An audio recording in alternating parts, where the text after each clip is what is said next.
Shaped gland that's located right here. It's right over the Adam's apple for a dude. Or right here. Some people can feel their own. People will come up to me and be like, does this feel right to you after this? I notice in Costco, I'll be like, oh man, they have a thyroid issue. Tell them, no, don't tell them.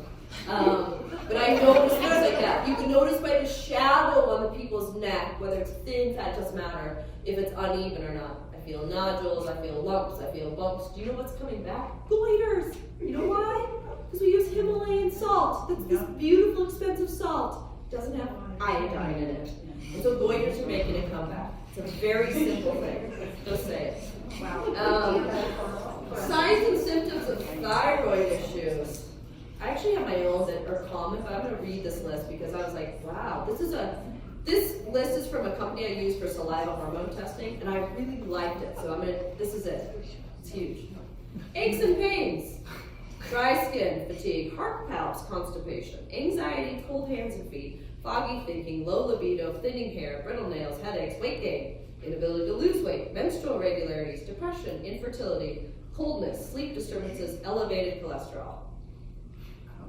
That is fucking everything! I'm telling you that the thyroid is the most important gland. It's the orchestra guy. It's the guy doing this. And if he's like this, everything is slowed down in your body. Detox, hormone production, pooping, skin regeneration. If he's like this, guess what's happening? You're burning calories, you're making new skin, you're making new hormones. It's the speed at which all that happens that's the most important thing.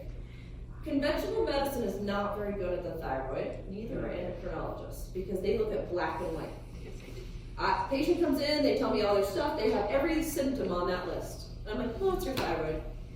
And they're like, I've had my thyroid tested 18 times, I've been to an endocrinologist, they all say it's fine. Well, it's not fine. I could care less what the labs say, I go more by what you say, and I have some specialty testing I do. We check free T3, we check free T4, which are hormones that come from the thyroid. We do TPO antibodies, we make sure it's not autoimmune. There's extensive testing that can be done that conventional docs don't do because a lot of insurance doesn't pay for it. They're not expensive tests, by the way. I have diagnosed Hashimoto's thyroid in the last 5 years. A lot, let's just say that. I would say 1 out of 3 of my thyroid patients has autoimmune thyroid. It's treated a bit differently, not all the way differently, but a bit differently. So if you're suspecting you have a thyroid problem, and I have women that walk into my office and be like, it's my thyroid, I think you're probably right, let's talk about it, and then let's do some testing and figure out.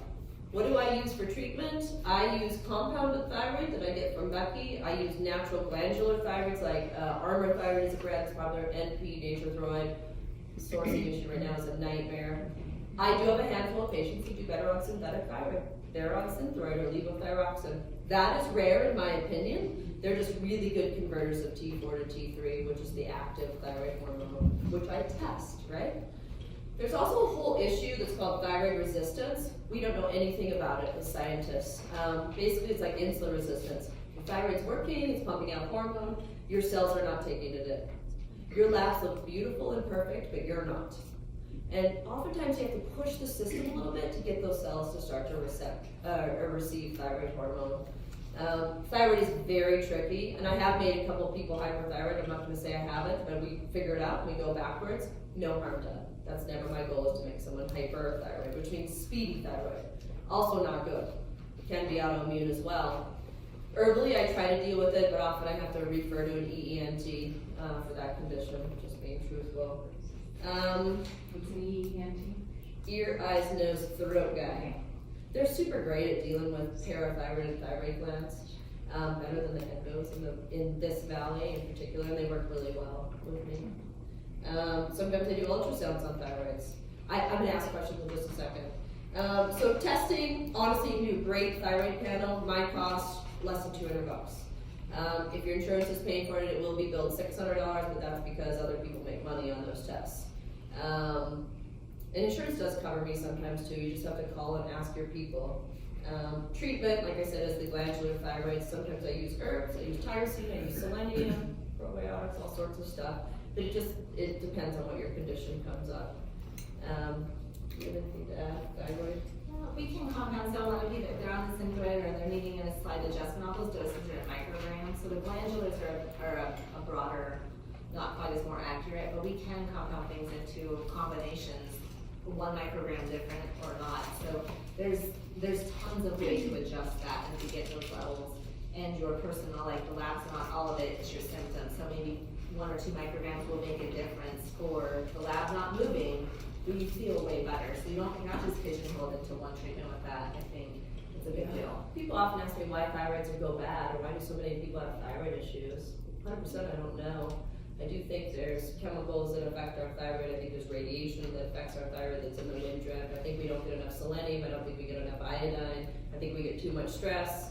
One of the most common things is postpartum depression is often Hashimoto's thyroid. So it's a slow thyroid due to antibodies because of the stress of having a baby. An infection, you get mono and people's thyroid freaks out.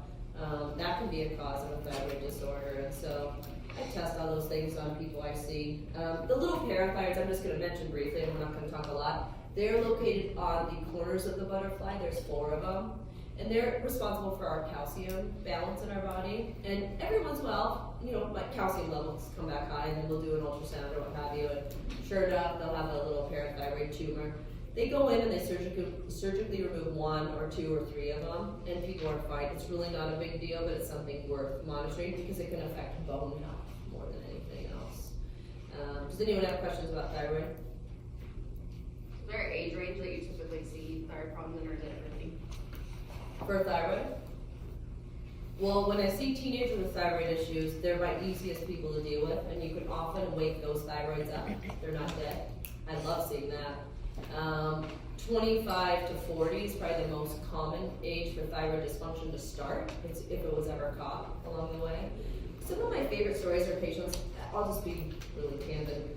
They come in with a stack of labs. They've already had it all done. They've seen every specialist, and I look at the labs, and maybe there's 1 or 2 missing, but they're fine. And then you listen to them, and they say, I'm cold, I'm constipated, I can't lose weight. We talk diet and exercise. I can tell when people are telling the truth. And they have every thyroid symptom there is, but their labs are normal. I put them on thyroid. I'm like, we're gonna try this on a trial basis, and we're gonna see what happens. If you feel crappy, speedy, you can't sleep like you drank 2 pots of coffee, that's it, we're done.